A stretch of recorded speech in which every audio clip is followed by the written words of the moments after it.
Halo, nama saya On dari ketua kelompok dari kelompok 3. Nama saya Brian Nathanael.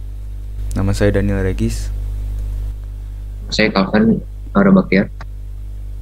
Saya Valentino Daniel Kusumo. Dan kami dari kelompok 3.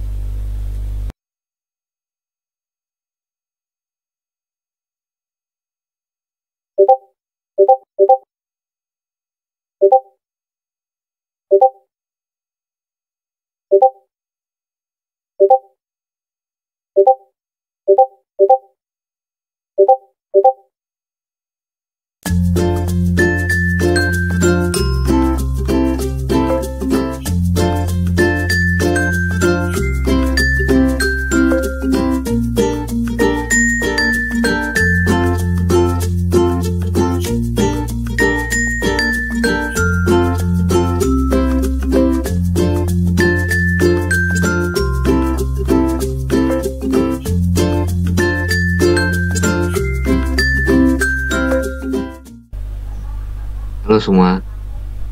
Hai, Hai, Daniel kemana ya? Itu ada dia. Selamat datang di Escape Room. Saya akan menjadi operator selama kalian bermain. Terdapat ruang-ruangan dengan mata pelajaran berbeda yang harus kalian selesaikan tugasnya. Dan jika sudah kalian kerjakan, akan maju ke ruangan selanjutnya. Jika sudah siap, silakan masuk ke pintu yang sudah disediakan.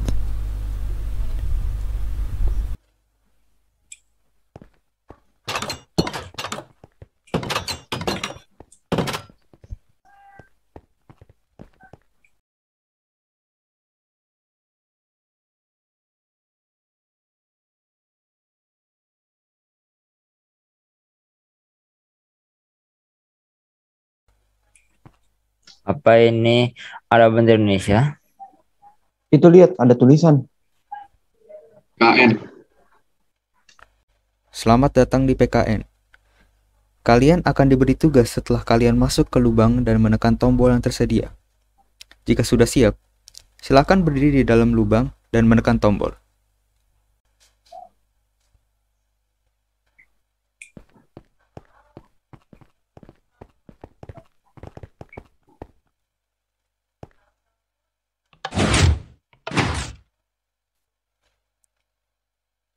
Tugas kalian adalah mencari kebijakan-kebijakan pemerintah selama pandemi COVID-19 di Indonesia berlangsung.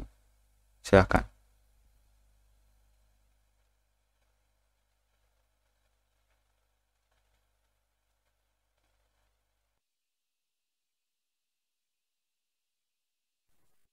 Yang pertama ada PPKM darurat.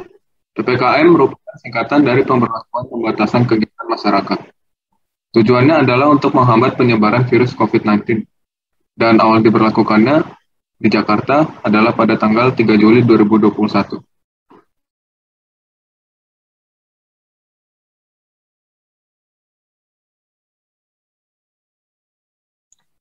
Ketentuan-ketentuan PPKM darurat di Jakarta. PPKM memiliki berbagai ketentuan sebagai berikut. Pertama, sektor yang tidak esensial ditutup. Sektor yang esensial dibatasi 50%. Ketiga, sektor hiburan ditutup 100% seperti bioskop, time zone, dan lain-lain.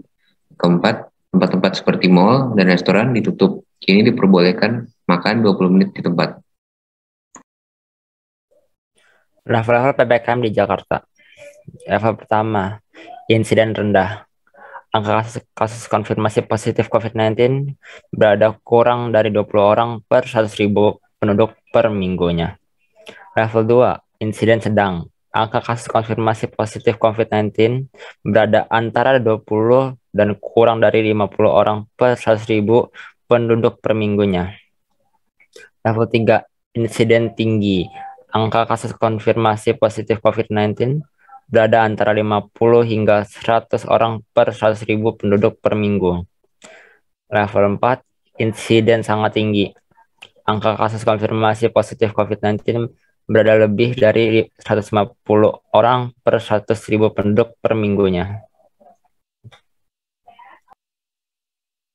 Sanksi PPKM darurat. Berdasarkan UU Nomor 6 Pasal 93 Tahun 2018 tentang kekarantinaan kesehatan. Setiap orang yang tidak mematuhi karantina kesehatan sehingga menyebabkan kedaruratan kesehatan masyarakat dipidana dengan pidana paling lama 1 tahun dan atau denda paling banyak 100 juta. Berdasarkan UU Nomor 4 Pasal 14 Tahun 1984 tentang wabah penyakit menular. Pertama, sengaja menghalangi pelaksanaan penanggulangan wabah dengan pidana penjara selama-lamanya 1 tahun dan atau denda setinggi-tingginya 1 juta. 2. Karena kealpaannya mengakibatkan terhalangnya pelaksanaan penanggulangan wabah, diancam pidana kurungan selama-lamanya 6 bulan dan atau denda setinggi-tingginya 500.000. Terima kasih.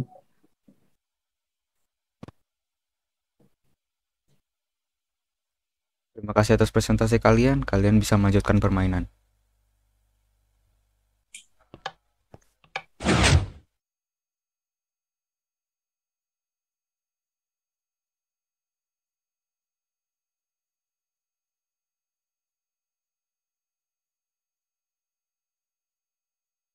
Selamat datang di sejarah. Kali ini hanya akan ada 3 orang yang berpartisipasi. Silahkan tentukan terlebih dahulu dan setelah sudah siap, kalian masuk ke dalam pintu masing-masing. Jika api unggun sudah mati semua, maka permainan akan dimulai. Wah, cuma boleh 3 orang. Siapa nih yang mau nih?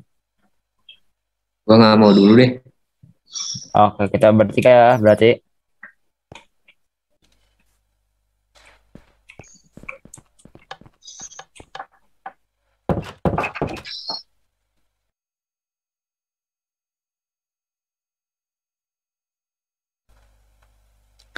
Jadi tugas kalian adalah mencari informasi lengkap tentang pandemi yang pernah terjadi sebelum COVID-19 dan hubungkan. Pandemi itu apa sih? Pandemi itu penyakit yang menyebar di wilayah yang luas, misalnya beberapa benua atau di seluruh dunia. Ya, contohnya kayak COVID-19 sekarang. Oh, kalau wabah Ebola di Afrika itu namanya apa? Nah, kalau itu namanya epidemi. Coba kita search saja pandemi yang pernah ada sebelum COVID ini.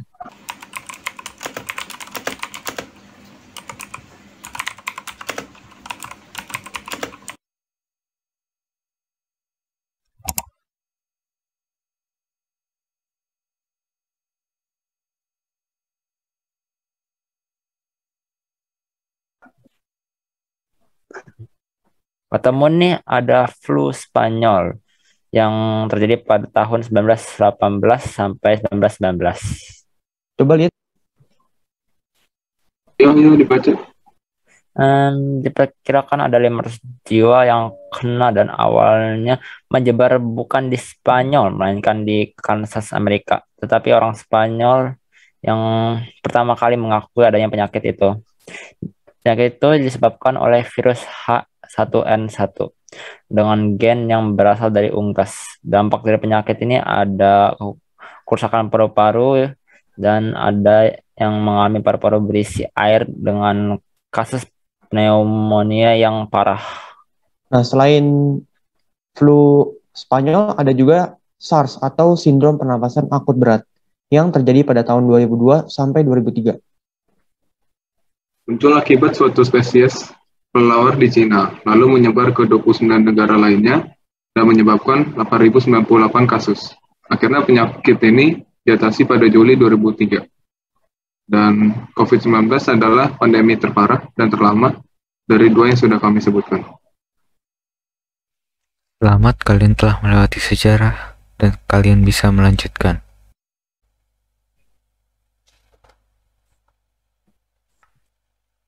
Tadi gimana sejarah? Lumayan. Apalagi nih? Biologi kayaknya.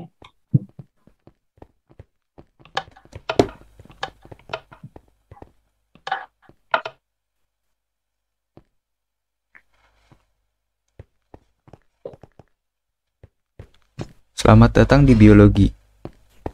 Untuk melanjutkan permainan, silahkan masuk ke dalam ruangan kaca dan tekan tombol jika sudah siap.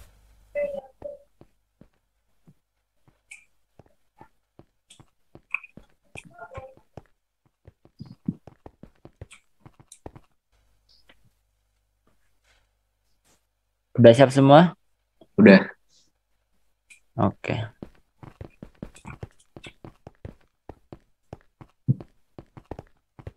Gue tekan tombolnya ya.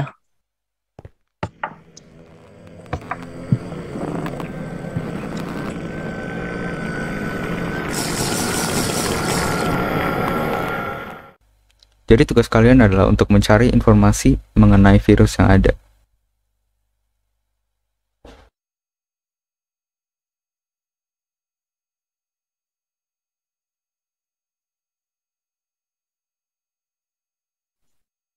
Virus yang menyebabkan cacar air adalah varicella zoster. Gejala-gejalanya adalah pertama demam, kedua pusing, tiga lemas, empat nyeri tenggorokan, lima selera makan menurun, dan terakhir adalah ruam merah. Kita dapat mencegahnya dengan pertama adalah hindari kontak langsung atau berdekatan dengan orang yang terinfeksi. Kedua, perbanyak minum. Ketiga, rajin cuci tangan menggunakan sabun, terutama setelah kontak dengan orang yang sedang terkena cacar. Sifat penularan. Cacar air sangat menular. Biasanya ringan tetapi mungkin parah pada bayi, orang dewasa, dan orang dengan sistem kekebalan yang terganggu. Virus ini sendiri menyebar dari orang ke orang melalui kontak langsung atau melalui udara. Sekitar 90% orang dalam rumah tangga yang belum pernah terkena cacar air akan tertular jika terpapar dengan anggota keluarga yang terinfeksi. Perkembangan. Cacar air berkembang dalam 10 sampai dengan 21 hari setelah kontak dengan orang yang terinfeksi. Cacar air memiliki ciri ruam gatal yang membentuk lepuh dan mengering dan menjadi koreng dalam waktu 45 hari.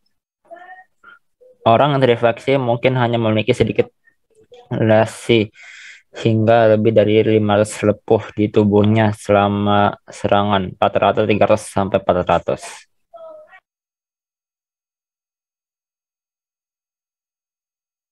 Dampak negatif terkena cacar air. Yang pertama, kita nggak boleh pergian keluar rumah karena bisa menginfeksi orang lain. Kedua, dapat meninggalkan bekas di tubuh. Ketiga, menimbulkan rasa perih.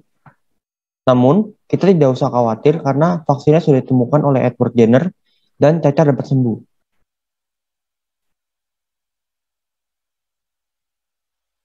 Ya, terima kasih atas informasinya. Sekarang kalian bisa melanjutkan permainan.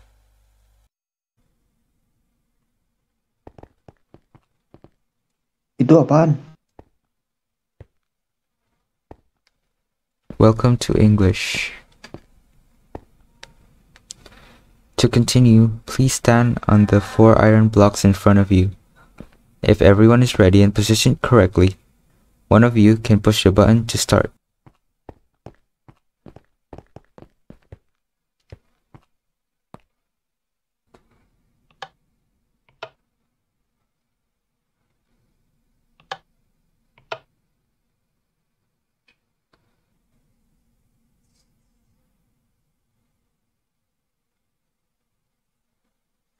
Welcome to English.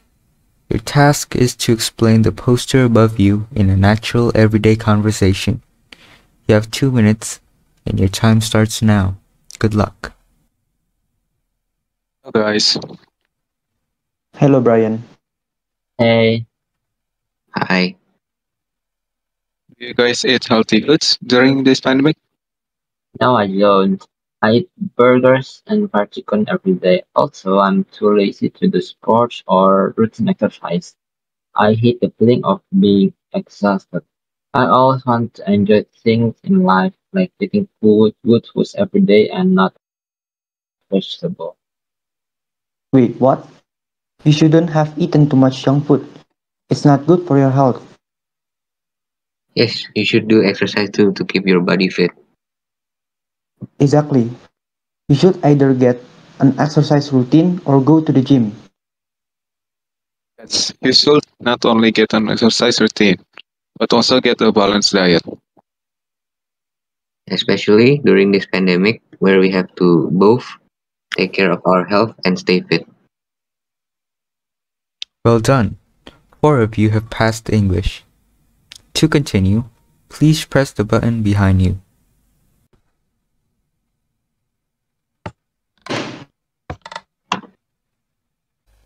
Selamat datang di fisika. Silakan lanjut berjalan sampai ke dalam ruangan.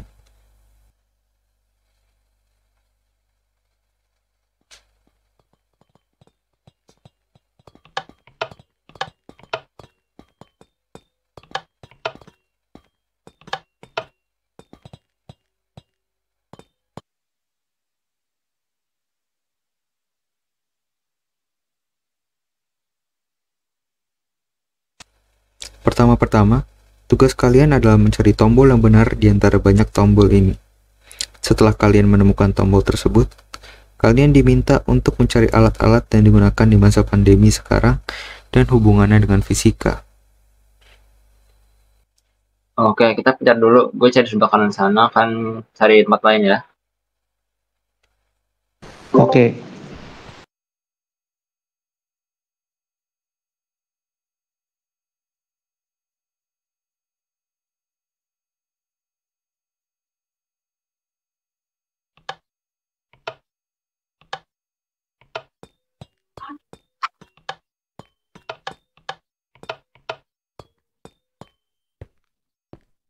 Hai, temennya sini. Ini semua sini. Diam di belakang pinting ini.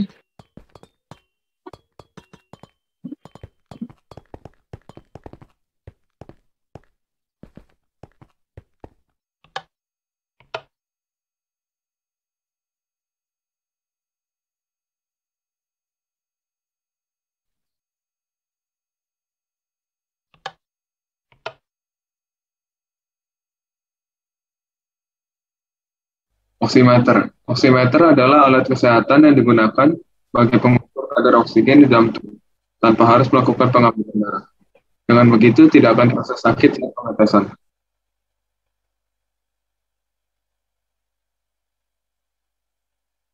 Prinsip yang dipakai oleh oximeter adalah Beer's Law. Hukum Beer menyatakan bahwa konsentrasi larutan kimia berbanding lurus dengan penyerapan cahayanya. Permisalnya adalah seberkas cahaya menjadi lebih lemah saat melewati larutan kimia. Redamnya cahaya terjadi baik sebagai akibat jarak melalui larutan atau peningkatan konsentrasi. Mikrofon. Dalam masa pandemi, ini mikrofon berguna sekali agar bisa berinteraksi dalam aplikasi Zoom, Google Meet. Contohnya, dalam hal tanya jawab ketika PJJ berlangsung ataupun hal lainnya secara online.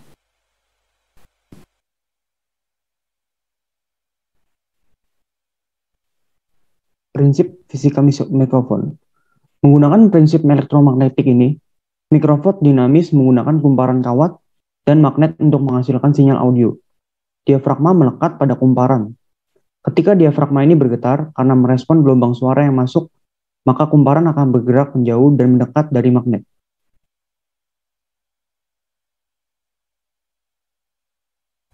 Oke, selamat, kalian sudah melewati fisika. Sekarang kalian bisa melanjutkan.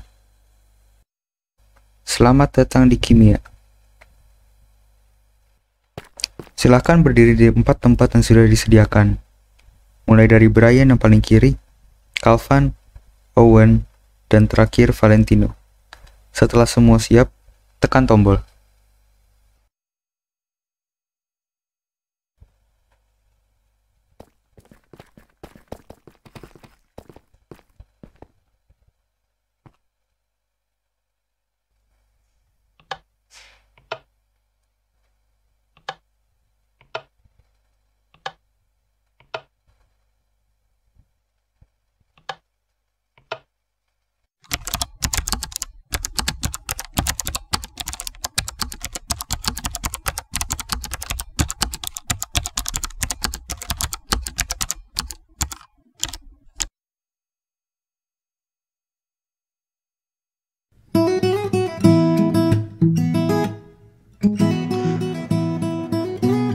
Bahan-bahan yang diperlukan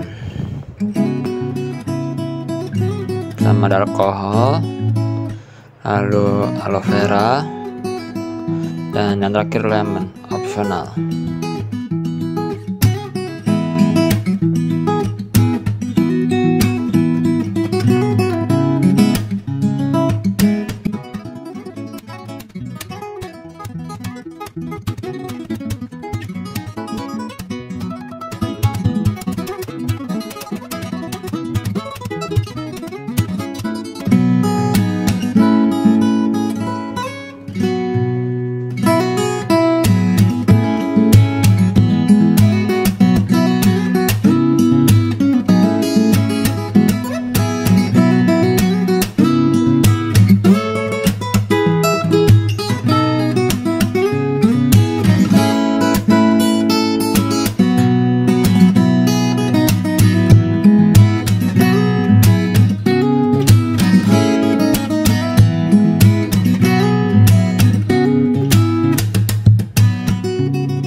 Berikut adalah penjelasan kolaborasi kimia kami dari kelompok 3 di mana anggotanya adalah Daniel, Alvan, Owen, dan Valentino.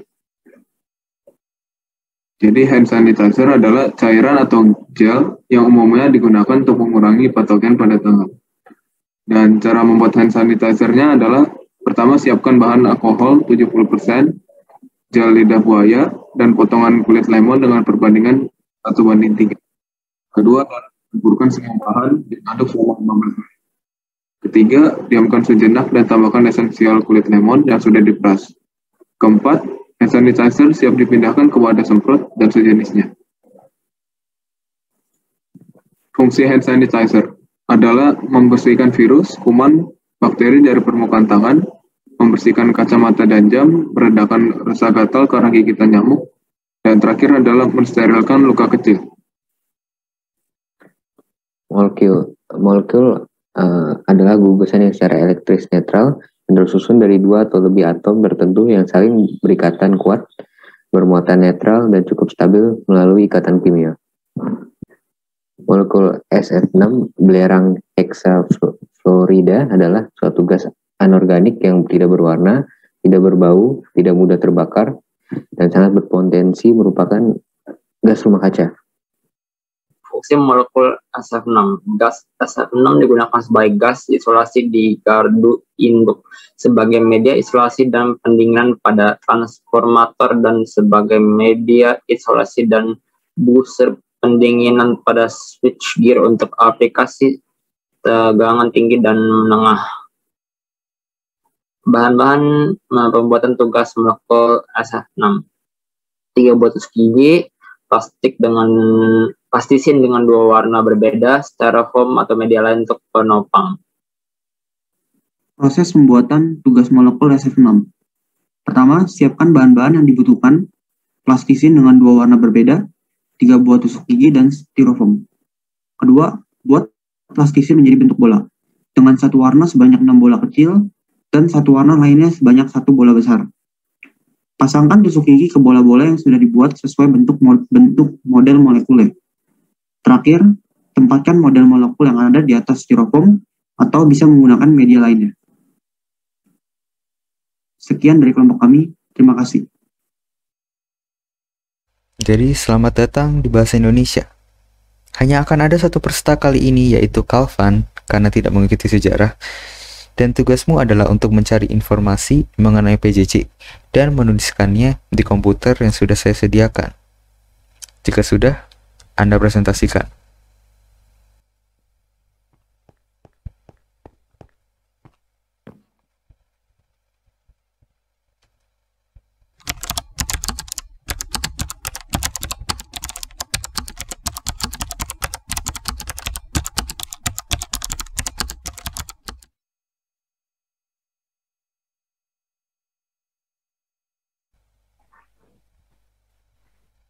Hari ini saya akan mempresentasikan teks laporan hasil observasi dari kelompok kami yang berjudul Kondisi Pendidikan Indonesia di Masa Pandemi COVID-19. Pendidikan di Indonesia mengalami perubahan yang besar ketika pandemi COVID-19 berlangsung. Perubahan yang terjadi mengakibatkan semua kegiatan pembelajaran sekolah yang bertemu secara fisik diubah menjadi pembelajaran dari rumah, masing-masing melalui sarana-sarana aplikasi meeting, seperti Google Meet dan Zoom. Tidak hanya guru, tapi juga murid terdampak dalam hal ini.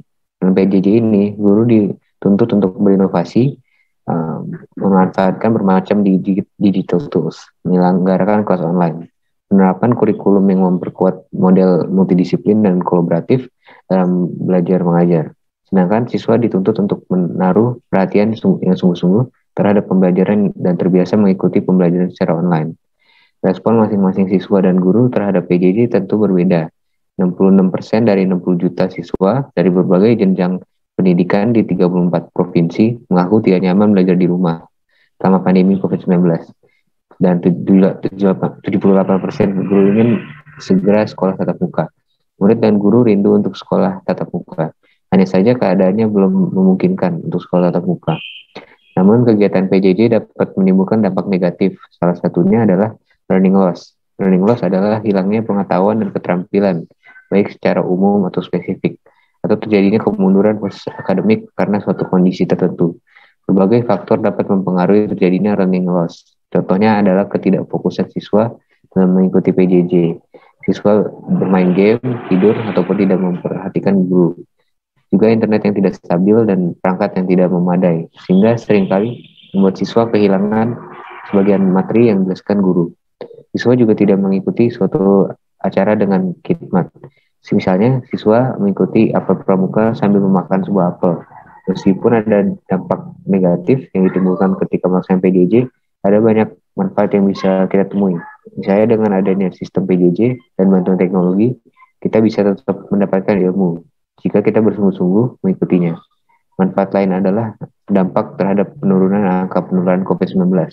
Dengan sistem PJJ, maka akan mengurangi kegiatan yang memerlukan kontak langsung antar manusia. Adapun manfaat lainnya, yaitu siswa dan guru semakin terbiasa untuk menggunakan perangkat elektronik dan media-media yang ada di internet untuk kegiatan pembelajaran yang efektif dan maksimal. Kegiatan PJJ juga bisa dilakukan dari manapun. Misalnya seorang pergi ke Bandung dan melakukan aktivitas PJJ dari Bandung, padahal sekolah berada di Jakarta. Sekian dari kelompok kami. Terima kasih. Oke, selamat Kalvan. Kamu sudah berhasil. Silahkan balik ke tempat tadi kamu jatuh dan pencet tombolnya.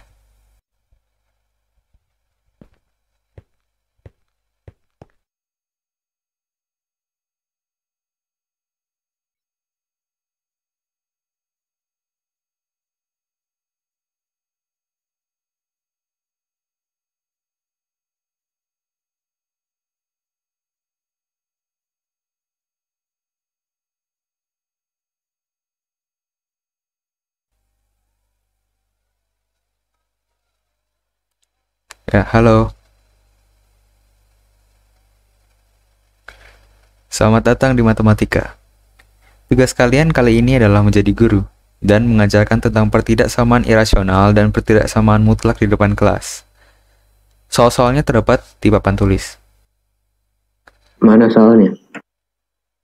Soal akan muncul jika kalian semua sudah siap. Jadi, bisa dimulai?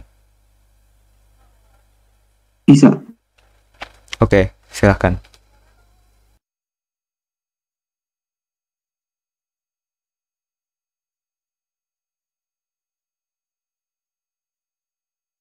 Jadi soal pertamanya adalah akar 5 plus 2x lebih besar sama dengan akar 3x min 21.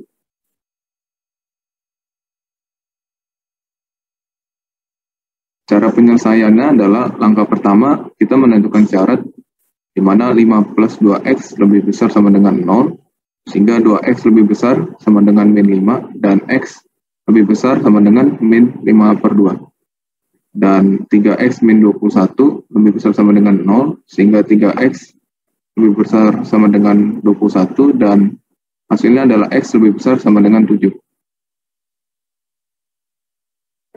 Langkah kedua adalah mengkuadratkan kedua ruas. Pertama, akar 5 plus 2x kuadrat lebih besar sama dengan akar 3x min 21 kuadrat. Berikutnya, 5 plus 2x lebih besar sama dengan 3x min 21, menghasilkan 26 lebih besar sama dengan x, yang hasil akhirnya adalah x lebih kecil sama dengan 26. Langkah ketiga adalah iriskan hasil dari langkah pertama dan kedua, seperti ini. Yang menghasilkan HP X 7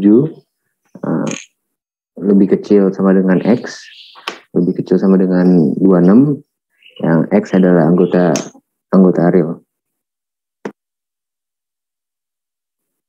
Soal kedua mutlak dari akar 5x min 10 lebih kecil sama dengan x plus 2.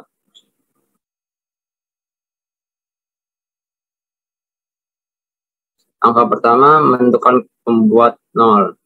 5x min 10 sama dengan 0, 5x sama dengan 10, x-nya 2. Langkah kedua, jadi kita membagi daerah di mana ada x lebih kecil dari 2 dan x lebih besar sama dengan 2. Di bagian x lebih kecil 2, kita kasih min dalam kurung 5x min 10 tutup kurung, lebih kecil sama dengan X tambah 2, sehingga min 5X tambah 10 lebih kecil sama dengan X tambah 2. Kemudian 8 lebih kecil sama dengan 6X, dan X lebih besar sama dengan 4/3. Di bagian X lebih besar sama dengan 2, 5X min 10 lebih kecil sama dengan X tambah 2, kemudian 4X lebih kecil sama dengan 12, dan X lebih kecil sama dengan 3. Ini adalah hasilnya. 4/3 lebih kecil sama dengan X lebih kecil dari 2. Gabung, 2 lebih kecil sama dengan X lebih kecil sama dengan 3. Dan langkah ketiganya adalah gabungkan hasil dari langkah pertama dan kedua. Ini adalah bagannya. Sehingga menghasilkan himpunan penyelesaian X di mana 4/3 lebih kecil sama dengan X lebih kecil sama dengan 3. X bilangan real. Terima kasih. Selamat untuk kalian semua, kalian bisa melanjutkan. Kalian bisa berjalan melewati pintu di belakang saya. Silakan.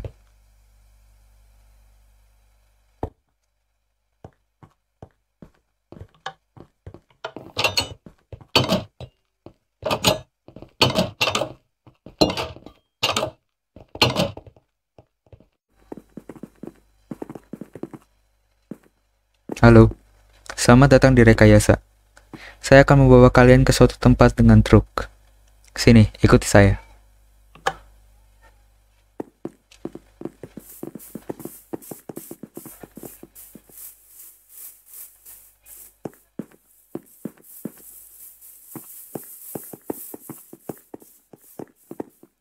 Oke, silakan kalian duduk.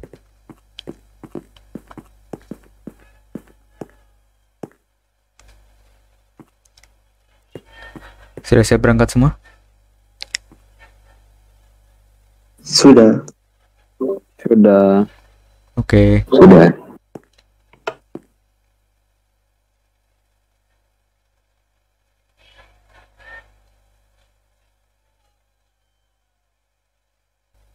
Halo semua. Jadi, Itu truknya kok nyetir sendiri? oh iya nggak apa-apa. Truk ini ada autopilot. Oh, oke, lanjut.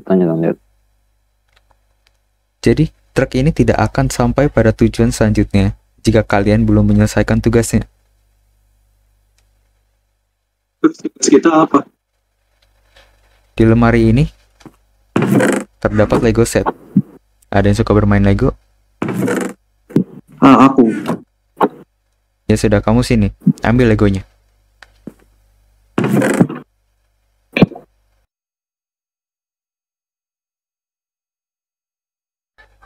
Coba kamu susun menjadi truk.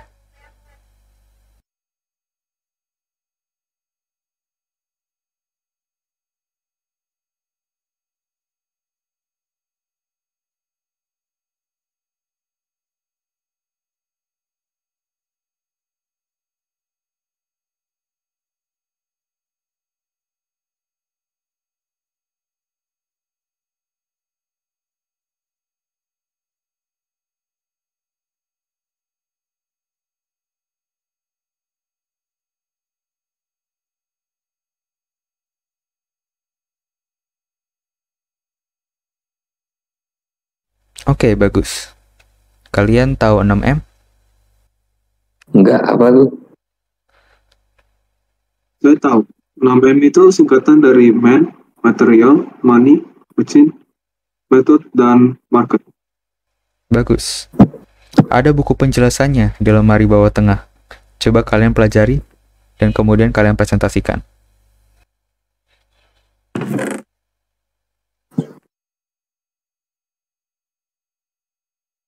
Selamat siang, kita dari kelompok 3 akan mempresentasikan proyek kolaborasi Rekayasa yang terdiri dari Calvan, Brian, Owen, saya sendiri, dan Daniel Regis.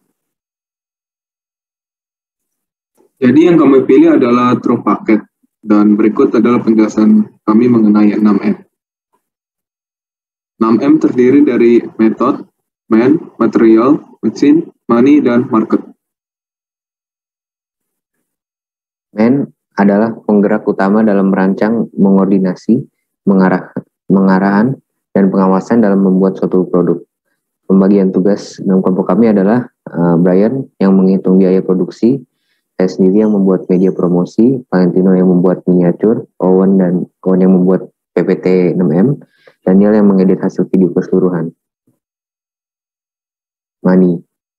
Modal keseluruhan kita adalah 500.000 untuk Legonya, 2.000 untuk kertas, print, dan selotip, dan 50.000 untuk jasa pembuatan. Total biaya yang kami keluarkan adalah 552.000. Material yang digunakan dalam pembuatan model ini adalah Lego, kertas, dan selotip. Mesin. Dalam pembuatan model truk paket, mesin yang kita gunakan adalah printer dan pencetak Lego. Metodenya adalah yang pertama seperti yang digambar, dan kedua adalah hasil akhirnya.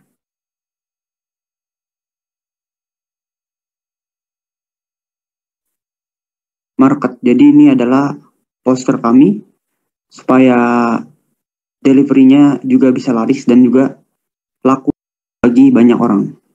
Ya, terima kasih presentasi dari kami. Ya, kita sudah sampai di gereja. Gereja? Iya, sini ikuti saya.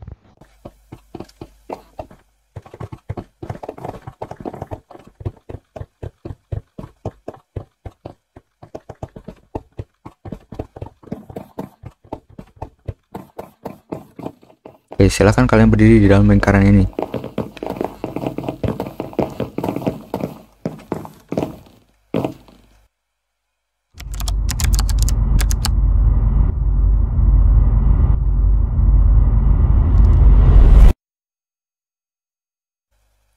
Selamat datang di PAK. Saya sudah memberikan kalian semua buku dan pulpen. Coba kalian genggam.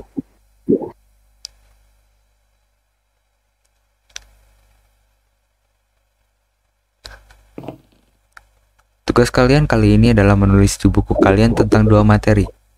Yang pertama, menuliskan tentang 6 aspek kedewasaan dan menjelaskan tentang mengasihi dan menghasilkan perubahan. Kalian maju secara bergiliran dan meletakkan buku kalian pada tempat kayu di depan kalian. Dimulai dari Owen, lalu Valentino, Calvin, dan terakhir Brian. Silakan dimulai.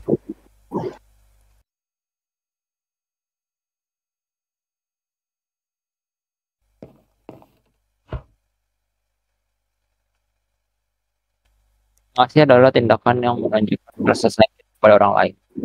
Biasanya orang yang hanya mengasihi sesama atau orang yang dekat dengannya. Namanya diartikan orang-orang sebagai orang yang dekat dengan kita. Padahal sesama kita mencakup semua orang, bahkan orang kita tidak kenal sekalipun. Sesama kita juga bisa saja orang yang membutuhkan pertolongan kita. Di masa sekarang, kita dapat memberikan bantuan kepada para Gojek ataupun orang lain yang membutuhkan bantuan dan menyumbang masker kepada pihak rumah sakit untuk menangani pasien COVID-19.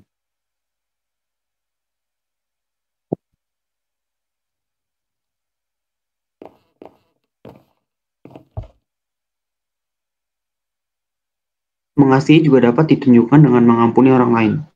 Dalam Matius 18 ayat 22, jikalau saudaramu berbuat dosa, tegurlah dia. Dan jikalau ia menyesal, ampunilah dia. Bahkan jikalau ia berbuat dosa terhadap engkau 7 kali sehari, dan 7 kali ia kembali kepadamu, dan berkata, aku menyesal, engkau harus mengampuni dia. Maksud kalimat tersebut adalah kita harus selalu mengampuni orang lain. Tidak peduli berapa kali ia telah berbuat salah terhadap kita harus ampuni dia. Ketika kita mengampuni seorang yang kita ampuni bisa berubah sikapnya dari yang buruk menjadi lebih baik.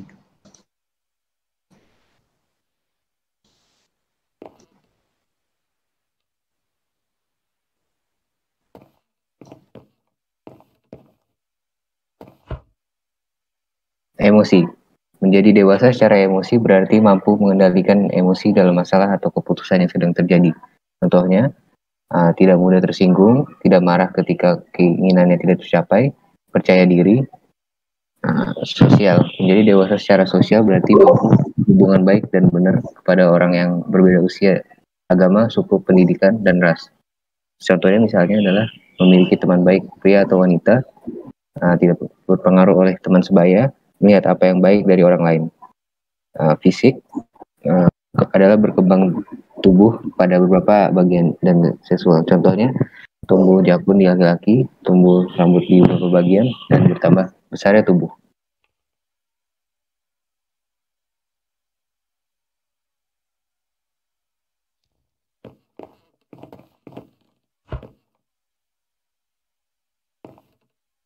Kemudian aspek intelektual. Menjadi dewasa secara intelektual berarti mampu menggunakan akal budi untuk melakukan penilaian tentang benar atau tidaknya sesuatu, sehingga terjadi pertimbangan yang matang dalam menghadapi masalah atau keputusan. Contohnya adalah dipimpin oleh akal sehat, dapat bekerja sampai selesai atau tekun, dan melihat ke masa depan. Kemudian aspek moral, yaitu menjadi dewasa secara moral, berarti mampu melakukan penilaian terhadap sesuatu yang baik atau buruk. Contohnya adalah jujur, bertanggung jawab, keberanian, dan keadilan. Dan aspek spiritual, yaitu menjadi dewasa secara spiritual berarti memiliki hubungan yang baik dengan Allah. Contohnya adalah takut akan Tuhan, berbuat baik, dan bersyukur atas apa yang dimiliki.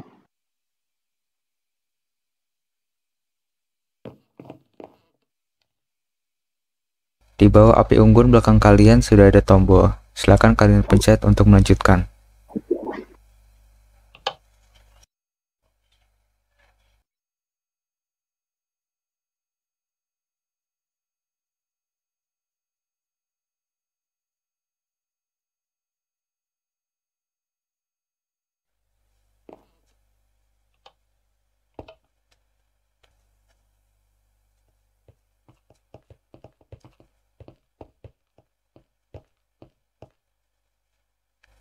Selamat datang di PJOK.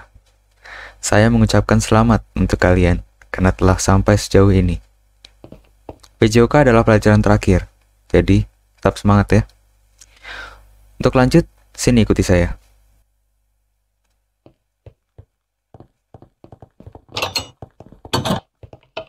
Oke, kalian masing-masing masuk ke pintu yang sudah disediakan.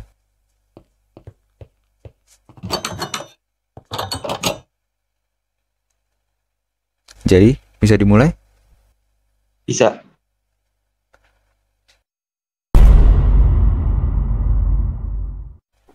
Tugas kalian adalah berolahraga selama 15 menit. Olahraga yang akan kalian lakukan melatih kekuatan kalian. Ada 5 latihan yang kalian perlu lakukan. 1. Pemanasan, 2. Push up, 3. Sit up, 4. Squat jump, dan terakhir pendinginan. Bisa dimulai.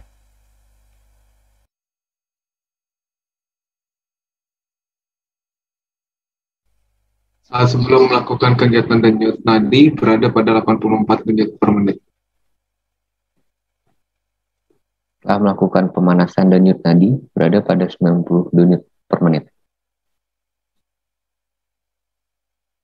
Setelah melakukan push up, denyut nadi naik pada 108 denyut per menit. Setelah melakukan sit up, denyut nadi berada pada 120 per menit. Setelah melakukan squat jump, denyut nadi berada pada 150 per menit. Dan setelah melakukan pendinginan sebanyak 5 gerakan, denyut nadi berada pada 96 per menit.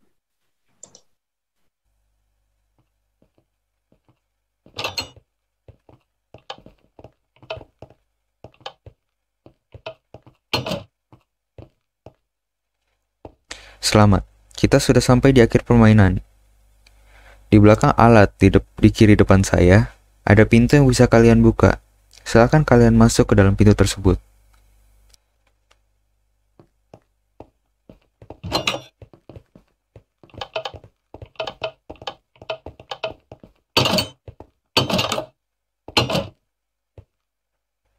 Jadi, untuk mengakhiri permainan, kalian harus bersama-sama menarik tuas yang ada. Oke, kita tarik bareng-bareng ya. 3, 2, 1.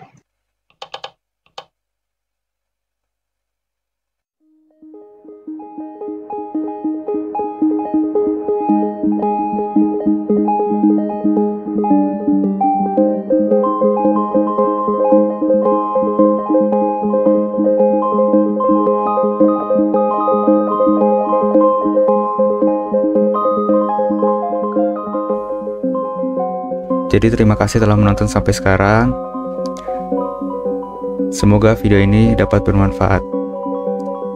Terima kasih.